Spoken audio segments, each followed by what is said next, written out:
할렐루야. 우리 사랑하는 우리 엘림교회 성도 여러분, 이제 부활절을 지나서 부활절 두 번째 주일을 맞이했습니다. 부활절에 우리가 주님 살아나셨다, 예수님께서 살아나셨다라고 하는 그 복음을 함께 들으며 예배를 드렸습니다.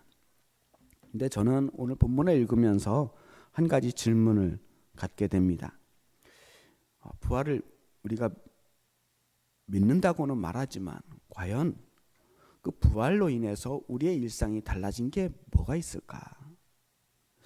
부활의 기쁨을 가지긴 가졌는데 그 기쁨이 우리 예배당 안에서의 감격으로만 끝낸다면 부활은 그야말로 교회 잔치에서 끝나버리고 말 것입니다. 부활의 능력은 이 세상 속으로, 또 우리의 관계 속으로, 이 역사 속으로 흘러 들어가야 하지 않겠나 하는 것입니다. 오늘 본문은 그 질문에 대한 예수님의 답이 아닐까 싶습니다. 오늘 본문은 부활하신 예수님께서 제자들에게 나타나시는 장면입니다. 우리 잠깐 그 장면을 상상하면서 오늘 말씀을 읽어봤으면 좋겠어요. 예루살렘 어느 집 다락방, 아마도 마가의 다락방이었을지 모르겠습니다. 창문은 굳게 닫혀 있고 문에는 빗장이 걸려 있습니다. 아마 말소리도 최대한 낮추면서 소근거렸을 것입니다. 혹시 밖에서 무슨 발소리라도 들리면 모두 숨을 죽이며 조용히 숨어 있었을 것입니다. 그 방 안에 있던 사람들이 바로 예수님의 제자들이었습니다. 자타가 공인하는 예수님의 제자 중에 제자들, 최측근들이었습니다. 예수님과 함께 3년을 다녔던 사람들입니다. 오병이어의 기적을 맛보고 나사로가 무덤에서 걸어 나온 것을 보고 변화산에서 예수님의 광채를 보았던 사람들도 있었습니다. 근데 그 사람들의 모습이 지금 이런 모습이에요. 모두 두려움에 떨면서 숨죽여 숨어 있습니다. 믿음이 사라진 것은 아니었습니다. 그런데 두려움이 믿음을 압도해 버렸어요. 부활의 소식을 전혀 못 들었던 것도 아닙니다. 예수님께서 부활하셨다는 사실 막달라 마리아를 통해서 이미 들었고요. 베드로와 요한도 뛰어가서 그 빈 무덤을 봤습니다. 그런데도 그들은 여전히 문을 잠그고 숨어 있습니다. 기쁜 소식을 들었지만 아직은 두려움이 더 강한 것입니다. 믿고는 싶지만 그러나 현실이 너무나 두렵습니다. 우리도 사실 하나님을 믿는다고는 말하지만 어떤 두려움들이 우리의 마음들을 그렇게 가두어 놓지는 않는가 하는 생각을 해보게 됩니다. 그런데 바로 그 순간에, 그 두려움 순간에 부활하신 예수님께서 제자들을 찾아오셨습니다. 근데 한 가지 신기한 것은 예수님께서 그들의 문을 두드리지 않았다는 거예요. 밖에서 똑똑똑 문 좀 열어줘 라고 이야기하지 않으시고 닫힌 문을 그대로 두신 채 어느 순간 보니까 예수님이 그들 가운데 서 계셨습니다.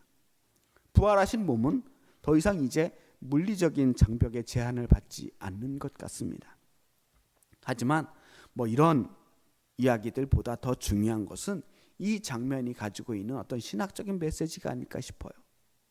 예수님께서는 우리가 예수님께 문을 열어 드릴 때까지 기다리지 않으신다는 거예요. 우리가 다 준비될 때까지, 예수님을 맞이할 준비가 될 때까지 마냥 밖에서 기다리시지만은 않는다는 겁니다. 두려운 그 상태로, 우리의 두려운 닫혀진 그 문 안으로 주님께서 찾아오셨다는 겁니다. 그리고 예수님의 첫 마디가 울립니다. 너희에게 평강이 있을지어다. 너희에게 평강이 있을지어다. 왜 하필이면 이 말씀이셨을까? 부활하신 주님께서 제자들에게 하실 말씀이 얼마나 많았겠어요. 내가 이렇게 살아났도다. 아니면 너희들이 왜 나를 버리고 이렇게 숨어 있느냐라고 책망하실 수도 있었습니다. 당장 일어나라. 세상 밖으로 나가라. 부활의 증인이 되거라. 라고 하는 말씀도 하실 수 있었을 겁니다. 그런데 예수님의 첫 마디는 이거였습니다. 평강이 있을지어다. 왜 그렇습니까? 이미 두려움에 사로잡힌 이들에게 다른 이야기들이 들릴 리가 없거든요. 아무리 사명 감당하라고 해도 두려움을 이기지 못하면 감당할 수가 없습니다. 그런데 두려움의 원인은 사실 외부에 있는 어떤 실제적인 어떤 두려움의 근거가 있다기보다는 마음의 불안함에 있습니다. 부닥치기 전에, 만나기도 전에 이미 겁을 먹고 있는 거예요. 내 마음속에서 평안이 깨졌을 때 두려움이 찾아옵니다. 그래서 예수님께서는 우리에게 사명을 주시기 전에 용기를 먼저 주십니다. 평강이 있을지어다. 사실 이 말은 이스라엘에서 일상적으로 쓰는 인사말이에요. 샬롬 하면서 인사하는 말입니다. 우리나라 말로 안녕? 안녕하십니까? 라고 하는 말과 거의 비슷한 말이에요. 그런데 이 평강이 어떤 평강이냐? 샬롬이라고 하는 뜻. 히브리어로 샬롬이라는 말은 단순히 전쟁이 없는 상태, 평화, 뭐 그런 정도, 아니면 아무 걱정 근심 없는 조용히 지내는 그런 상태를 이야기하는 게 아닙니다. 깨진 것이 다시 이어지고, 분리된 것이 연결되고, 결핍된 것이 채워지고, 상처가 치유되는 모든 것이 완전해지고 회복되는 상태를 샬롬이라고 말합니다. 그러니까 하나님께서 의도하신 그 질서로 온전히 회복되는 것이 샬롬이에요. 그러니까 예수님께서 너희에게 평강이 있을지어다 라고 말하는 것은 단순한 인사가 아닙니다. 부활하신 주님께서 지금 제자들에게 그리고 이 세상에 샬롬을 가져오겠다라고 하는 선포고, 또한 이 땅에 샬롬을 이루겠다라고 하는 약속입니다. 그냥 인사가 아니라는 근거가 어디에 있느냐면 이 말씀을 오늘 두 번이나 연거푸하시거든요. 19절에서 한 번, 21절에서 한 번. 너에게 평강이 있을지어다. 좀 있다가 또 너희에게 평강이 있을지어다. 이건 단순한 의미가, 인사의 의미가 아니었다는 것입니다. 그냥 인사였다면 한 번이면 충분했을 거예요. 그런데 두 번 반복한다는 것은 이 말씀에 특별한 의미를 두고 있다는 것입니다. 제자들, 이 두려움에 갇혀 있는 제자들의 마음 깊은 곳까지 이 샬롬의 메시지가 다가가기를 원하시는 겁니다. 제자들에게 평강을 선포하신 주님께서 그 다음에 이렇게 말씀하십니다. 아버지께서 나를 보내신 것 같이 나도 너희를 보내노라. 그들에게 샬롬을 먼저 선포한 다음, 그 다음에 사명을 주시는 겁니다. 부활의 증인이 될 제자들에게 새로운 사명을 주시는 거예요. 그리고 그 다음에 이어서 그들을 향하여 숨을 내쉬며 이르시되 성령을 받으라. 자, 이 말씀을 그냥 성령을 받으라 라고 표현하지 않고 숨을 내쉬며 라고 했어요. 말할 때 숨을 들어 마시면서 말할 수 있습니까? 말할 때 원래 숨을 내쉬면서 말을 해요. 그런데 왜 요한은 이 대목에서 숨을 내쉬며라고 하는 묘사를 했을까? 저는 이 장면에서 창세기 2장 7절의 말씀을 떠올릴 수밖에 없습니다. 여호와 하나님이 땅에 흙으로 사람을 지으시고 생기를 그 코에 불어넣으시니 사람이 생명이 되니라. 태초에 하나님께서 흙으로 사람을 만드신 후에 그 코에 숨을 불어넣으실 때, 그때 그 사람이 새로운 생명이 되었습니다. 그게 사람을 지으신 방법이었어요. 그걸 사람을 만드신 창조의 모습입니다. 그런데 지금 부활하신 주님께서 제자들을 향해서 숨을 내쉬고 계셨다. 그들을 향하여 숨을 불어넣으셨다. 생기를 불어넣으셨다는 거예요. 우연이 아니라 요한은 지금 의도적으로 이 말씀을 창세기의 그 말씀과 겹쳐놓고 있는 겁니다. 지금 제자들을 향하여 새 창조를 이루고 계신다. 새로운 성령을 그들의 코에 불어넣으심으로써 새로운 사람으로 거듭나게 하고 계신다라고 하는 말씀입니다.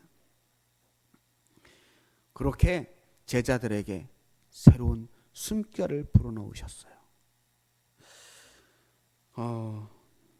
사실 오늘 말씀을 준비하면서도 여전히 저는 이 세상 한켠에서 일어나는 전쟁의 이야기를 또 꺼내지 않을 수가 없습니다.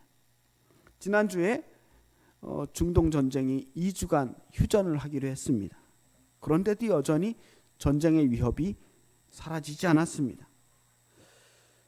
이 중동에서 벌어진 전쟁이 온 세상에 영향을 끼치고 있어요. 기름 가격이 오르는 거는 둘째 문제고요. 심지어는 쓰레기 봉투까지 품귀 현상을 벌이고 있습니다. 그야말로 온 세상이 난리가 났어요.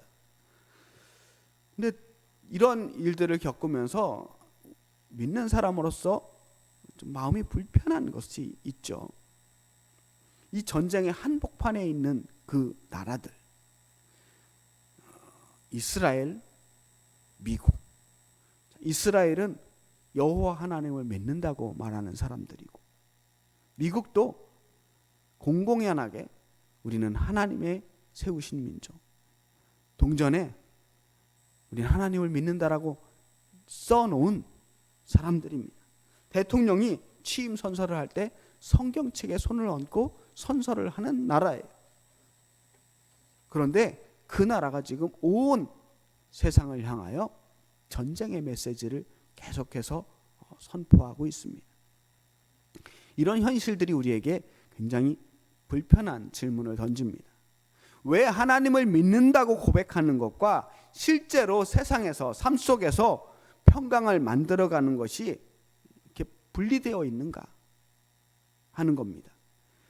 그들은 우리들과 같은 하나님을 믿고 같은 말씀을 읽고 있는데 왜 이렇게 다른 생각, 다른 행동을 하고 있느냐 하는 것입니다. 그들의 믿음이 그들의 삶에 전혀 영향을 미치지 못하고 있다는 거예요. 말씀을 읽어도 자기가 읽고 싶은 대로 읽고, 하나님의 명령도 자기가 지키고 싶은 것만 지켜요. 그러니까 사실은 하나님을 도구로 사용하긴 하되 사실은 자기 마음대로 살아가는 것입니다. 하나님을 믿는 것이 아니라 믿음을 이용하는 사람들입니다. 이런 사람들이 기독교를 혐오스럽게 만드는 거예요. 하나님이 잘못한 게 아니거든요. 말씀이 잘못된 게 아니거든요. 그런데 사람들로 하여금 하나님과 교회와 말씀에 대한 거부감을 가지게 만드는 사람들입니다. 결과적으로 그런 사람들은 믿음의 적이 되고 하나님과 대적하는 사람들이 될 수밖에 없습니다. 자, 그런데 그들을 욕하기만 할 게 아니라 그럼 우리는 어떤가? 우리의 모습을 비춰봤으면 좋겠어요. 우리도 사실은 똑같이 하나님을 믿는다고 말합니다. 그런데 혹시 우리들의 믿음 역시 우리들의 삶에 영향을 미치지 못할 때는 없는가 하는 것입니다. 믿음과 상관없이 우리의 삶에는 여전히 불평과 불만, 갈등과 미움이 가득할 때가 있습니다. 아무리 예수님을 믿어도 우리의 삶에 평화를 만들어내지 못할 때가 많습니다. 국가적인 규모의 전쟁이나 개인적인 갈등이나 사실 그 본질에 있어서는 크게 다르지 않아요. 자기가 옳다고 하는 확신, 상대방에 대한 분노, 양보하기 싫은 마음, 용서하지 않으려고 하는 그 결심, 이런 것이 가정에서 일어나면 가정 불화가 되는 것이고 국가 사이에서 일어나면 전쟁이 되는 것입니다. 그래서 오늘 본문이 놀라운 것입니다. 부활하신 예수님께서 닫힌 문을 열고 그 안으로 들어오셔서 처음으로 하신 말씀이 너희에게 평강이 있을지어다 라고 하는 말씀이었다는 것. 평강이 없어서 두려워하는 제자들에게, 그리고 오늘 평강이 없어서 두려워하는 우리들에게도 동일하게 주시는 말씀입니다. 그리고 그 평강을 어떻게 만들 수 있는지, 어떻게 우리의 삶 속에서 평강을 이루어낼 수 있는지에 대해서 바로 주님께서 답변해 주십니다. 알려주셔요. 너희가 누구의 죄든지 사하면 사하여질 것이요 누구의 죄든지 그대로 두면 그대로 있으리라. 우리 23절 말씀 그리 같이 한번 읽어볼까요? 시작. 너희가 누구의 죄든지 사하면 사하여질 것이요 누구의 죄든지 그대로 두면 그대로 있으리라 하시니라. 아멘. 오늘 말씀에서 예수님께서는 평강과 용서를 연결해 주십니다. 이 둘은 분리가 될 수 없다는 거예요. 평강은 용서를 통해서 찾아오고요, 용서가 없는 곳에는 평강이 없습니다. 조금도 손해보려고 하지 않고 조금도 양보하지 않으려고 하고 자기가 내건 조건을 끝까지 고집한다면 절대로 평화를 이룰 수가 없습니다. 개인 사이에서도 민족과 국가 사이에서도 이 원리는 동일합니다. 근데 저는 이렇게 묻고 싶습니다. 과연 그러면 용서는 뭘까요? 우리는 종종 이런 말들을 많이 합니다. 저 사람이 먼저 용서하면 나도 용서하겠다. 아니, 저 사람이 나에게 잘못했다고 말하면, 사과하면 나도 용서하겠다. 진심으로 반성하는 모습을 보인다면 내가 용서할 수 있다. 다시는 안 그러겠다고 약속하면 나도 용서할 수 있다. 최근 이란과의 휴전 협정에서 이런 비슷한 조건들을 우리는 많이 볼 수 있었습니다. 그런데 이게 용서일까요? 이것은 용서가 아니라 거래입니다. 서로 기브 앤 테이크 하는 거예요. 조건을 붙이는 용서는 용서가 아니라 협상이라고 하는 겁니다. 그럼 진짜 용서는 어떻게 하는 건가? 그건 예수님께서 우리를 어떻게 용서하셨는지를 보면 알 수 있습니다. 예수님은 우리가 회개하기를 기다렸다가, 회개할 때까지 참고 기다렸다가 십자가를 지신 게 아닙니다. 우리가 아직 죄인이었을 때, 아직 우리가 죄 가운데 있을 때 먼저 십자가를 지시고 먼저 용서해 주셨습니다. 우리가 자격이 있어서 용서해 주신 것이 아니라 은혜로 우리를 먼저 용서해 주셨습니다. 일방적으로 먼저. 우리가 솔직히 인정해야 될 게 하나 있어요. 용서는 결코 쉽지 않다는 것입니다. 용서가 어려운 이유는 우리 용서에는 전제 조건이 하나 붙어 있기 때문입니다. 누군가 나에게 죄를 지었기 때문에 용서해야 할 일이 생기는 겁니다. 아무나 용서를 할 수 있지 않아요. 누군가 나에게 잘못을 했기 때문에 내가 용서해야 할 일이 생긴 겁니다. 그래서 나에게는 일단 그 잘못으로 인한 상처가 있습니다. 억울함이 있고 분노가 있어요. 내가 잘못한 게 아니라 상대방이 잘못했기 때문입니다. 그래서 우리의 분노는 정당한 것일 수 있습니다. 억울하다는 그 감정은 거짓된 것도 아니고 잘못된 것도 아닙니다. 상처는 실제로 존재하기 때문입니다. 이미 우리는 상처받았고 화가 날 수밖에 없었고 억울할 수밖에 없었습니다. 그래서 주변에서 야, 그냥 용서해 버려라 라고 말하는 것은 아픈 사람에게 야, 그거 아프지 마 라고 말하는 것과 똑같은 거예요. 내가 여전히 마음이 아프고 여전히 힘든데 어떻게 그냥 용서해 버릴 수 있겠습니까? 누구도 희생자에게, 피해자에게 용서를 강요할 수 없습니다. 그 말 자체가 또 다른 폭력이 될 수 있기 때문입니다.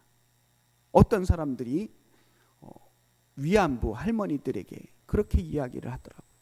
그렇게 오래된 이야기를 가지고 아직까지 그러고 있다고. 내 마음에 상처가 가시지 않았는데 제대로 된 사과를 받지 못했는데, 아직도 아픈데 어떻게 용서할 수 있겠습니까? 쉬운 일이 아니에요. 누구도 강요할 수 없습니다. 그런데 그 일을 주님께서 우리에게 부탁하신 겁니다. 어떻게 해야 되느냐? 오늘 본문에 가장 놀라운 진실이 나옵니다. 너희가 누구의 죄든지 사하면 사하여질 것이요. 이 말씀을 잘 들어보세요. 용서를 할 수 있는 사람이 누구냐? 피해자예요. 용서의 권세는 바로 죄의 희생자들입니다. 제3자가 제가 그 사람 대신 용서해 드리겠습니다 라고 말할 수 없습니다. 옆에서 구경하던 사람이 됐습니다, 다 용서받았습니다 라고 옆에서 괜히 함부로 그 사람의 죄사함을 선포할 수도 없습니다. 왜냐? 죄라고 하는 것은 관계 속에서 발생되는 것이기 때문입니다. 그냥 무슨 특별한 죄가 혼자서 지을 수 있는 게 없어요. 죄는 사람과 사람 사이에서, 사람과 하나님 사이에서 누군가의 관계 속에서 만들어지는 것이기 때문입니다. 그래서 나에게 죄 지은 사람을 용서해 줄 수 있는 것은 오직 나뿐입니다. 오해하면 안 되는 게요, 그럼 내가 용서 안 하면 하나님도 절대로 용서하지 못하는 것 아닙니까? 그럼 하나님 전능하신 하나님이 아닌 거네요 라고 생각할 수도 있는데요, 이건 하나님이 용서의 능력이 없다는 뜻이 아닙니다. 이 관계 속에서 만들어진 이 죄와 용서의 관계, 이 매듭을 푸는 열쇠를 바로 우리들에게 맡겨주셨다라고 하는 것입니다. 우리만 할 수 있어요. 하나님은 용서의 권세를 주셨어요, 우리에게. 그런데 그것을 강한 사람에게 주신 것이 아닙니다. 권력자에게 주신 것이 아닙니다. 오직 상처받은 사람, 희생당한 사람, 피해를 입은 사람, 약한 사람에게 주셨습니다. 그 사람이 아니면 그 죄는 풀릴 수 없게 만들어 주셨어요. 이것이 복음의 역설입니다. 세상은 강한 자가 권세를 갖는다고 말합니다. 하지만 하나님의 나라는 상처받은 사람들이 가장 강력한 권세를 얻습니다. 바로 용서의 권세예요. 그리고 이 용서는 나 혼자의 의지력으로 할 수 있는 것이 아닙니다. 내가 용서를 하고 싶어도 나 혼자 그래 용서해 줘야지 라고 한다고 용서가 되는 게 아닙니다. 22절에서 먼저 너희에게 너희가 성령을 받으라 라고 말씀하신 거 기억나시죠? 제자들에게 먼저 성령을 주신 다음, 그 다음 용서의 권세를 말씀하셨습니다. 이 순서가 중요해요. 용서는 내가 이를 악물고 억지로 해내야만 하는 것이 아닙니다. 성령이 나를 통해서 하시는 겁니다. 우리가 그 통로가 되는 것입니다. 하나님의 영이 우리 안에서 역사를 해야 그 용서라고 하는 대단한 일을 우리가 해낼 수 있는 것입니다. 그럼 용서는 어디서 시작되느냐? 용서는 상대방이 달라지기를 기다리는 데서 시작되는 것이 아닙니다. 사람은 달라지지 않아요. 여러분도 아마 다 경험했을 겁니다. 사람 쉽게 변하지 않아요. 그 사람 달라지기를, 변화되기를, 선하고 거룩해지기를 기다렸다가는 평생이 걸려도 절대 용서할 수 없습니다. 용서는 내가 그 받은 상처를 하나님 앞에 내려놓고, 하나님, 제가 이렇게 아픕니다. 제가 그 사람의 죄로 인해서, 그 사람의 잘못으로 인해 이렇게 상처받았습니다. 저는 이 분노가 정당하다고 생각합니다. 그런데 제가 이 분노를 혼자서 평생 붙들고 살 수가 없습니다. 제가 이 감정의 쓰레기통을 붙들고 평생 살아갈 수가 없습니다. 주님께서 이것을 깨끗하게 해주시고 우리가 용서할 수 있도록 도와주시옵소서. 이 기도가 필요한 거예요. 이게 용서의 시작입니다. 이 기도를 드릴 수 있어야 돼요. 상대방은 달라지지 않을 수 있습니다. 내가 용서해도 상대방은 내가 용서했는지도 모를 수도 있어요. 여전히 똑같은 죄를 계속할 수도 있습니다. 상대방은 여전히 악하고 추하고 더러운 존재일 수 있습니다. 그런데 말이죠, 그 존재를 내가 용서하지 않고 계속 미워한다고 생각해 보세요. 그건 내가 그 더러운 존재를 계속 내 마음에 붙들고 사는 거예요. 그 쓰레기 같은 그 더러운 존재를 내가 평생 붙들고 있는 건 나에게 더 괴로운 일입니다. 놓아주지 못하는 존재가 우리를 붙들어 매고 우리를 계속 더럽힙니다. 우리가 우리에게 죄 지은 사람을 용서하지 않는 것은 그 죄를 계속 붙들고 있는 것입니다. 용서한다고 그 사람이 깨끗해지는 것은 아닙니다. 우리가 어떻게 다른 사람을 깨끗하게 만들 수 있겠어요? 그런데 그 사람이 달라지는 것이 아니라 내가 달라집니다. 용서를 하는 순간 그 죄를 붙들고 있는 우리가 자유로워지는 것입니다. 그때 우리에게 진정한 평강이 찾아옵니다. 예수님께서는 우리에게 평강을 선포하시고 이 말씀을 하셨습니다. 아버지께서 나를 보내신 것 같이 나도 너희를 보내노라. 그렇게 평강을 받은 사람들이 보냄을 받습니다. 평강은 다시 말하면 우리가 받는 것이기도 하지만 우리를 통해 전파되는 것이기도 합니다. 하나님의 샬롬이 나한테로 오는 것만으로 끝나는 것이 아닙니다. 나를 통해서 내 가정으로, 내 이웃으로, 또 내 이웃을 통해서 이 사회로, 이 세계로 흘러가야 합니다. 성경에서 예언자들이 꿈꾸던 세상이 어떤 세상이었느냐 하면요, 이사야 선지자가 이렇게 노래했습니다. 그들이 칼을 쳐서 보습을 만들고 창을 쳐서 낫을 만들 것이며 이 나라와 저 나라가 다시는 칼을 들고 서로 치지 아니하며 다시는 전쟁을 연습하지 아니하리라. 이 세상이 샬롬의 세상이에요. 평강의 완성입니다. 무기가 농기구로 바뀌는 세상, 전쟁을 연습하지 않아도 되는 세상, 이것이 하나님이 꿈꾸시는 세상입니다. 그런데 이 세상은 하늘에서 어느 날 뚝 떨어지지 않습니다. 바로 나의 용서에서 시작되는 것입니다. 내가 오늘 이를 악물고 붙잡았던 그 분노를 하나님 앞에 내려놓는 것에서 시작됩니다. 내가 붙들고 있는 그 더러운 감정을 내려놓아야 샬롬이 시작됩니다. 지금 이 순간에도 가자 지구에서 아이들이 죽어가고 있습니다. 우크라이나 속에도 여전히 전쟁의 위험과 폭격 속에서 신음하는 사람들이 있습니다. 저 이란에도 오늘도 포성이 그치지 않고 있습니다. 이 세계에 평강이 필요합니다. 그 평강은 강대국의 협상 테이블에서만 만들어지는 것이 아닙니다. 용서하기로 결단한 그 한 사람의 마음에서 시작되는 것입니다. 예수님께서는 닫힌 문 안에 갇혀있던 제자들에게 찾아오셔서 평강을 주셨습니다. 그리고 그 평강을 받은 제자들은 그 문을 열고 밖으로 나갔습니다. 그리고 자신의 사랑하는 스승이었고 가장 사랑하는 우리들의 구원자였었던 예수님을 죽였던 바로 그 사람들에게 찾아가서 복음을 전파합니다. 그들의 언어 어디에도 복수와 미움은 찾아볼 수 없었습니다. 오직 사랑과 평화와 축복의 메시지를 전했을 뿐입니다.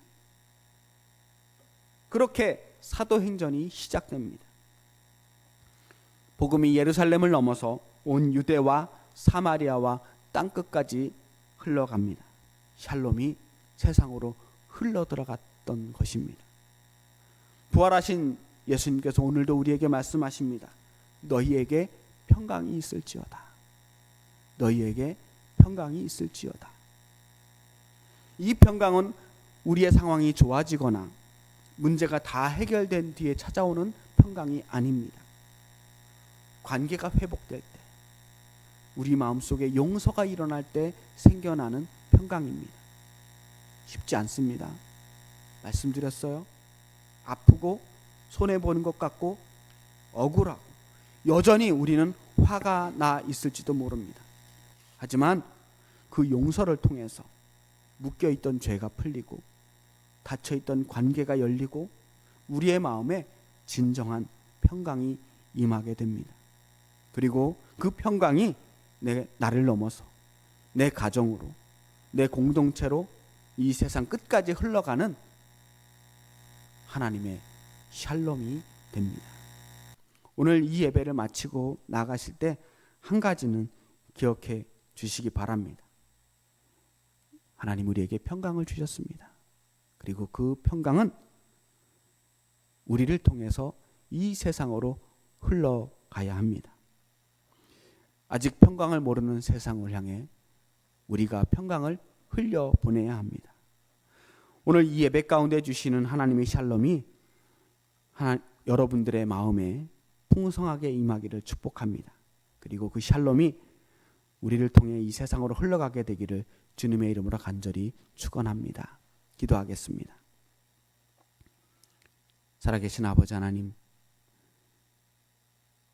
우리에게 평강이 필요합니다. 우리의 마음에도, 우리의 가정에도, 우리의 삶의 자리에도, 그리고 전쟁으로 가득한 이 세상에도 주님의 평강이 필요합니다. 주여, 우리에게 평강을 주시옵소서. 또한 우리에게 용서할 수 있는 마음과 용기를 주시옵소서. 예수 그리스도의 이름으로 기도합니다. 아멘.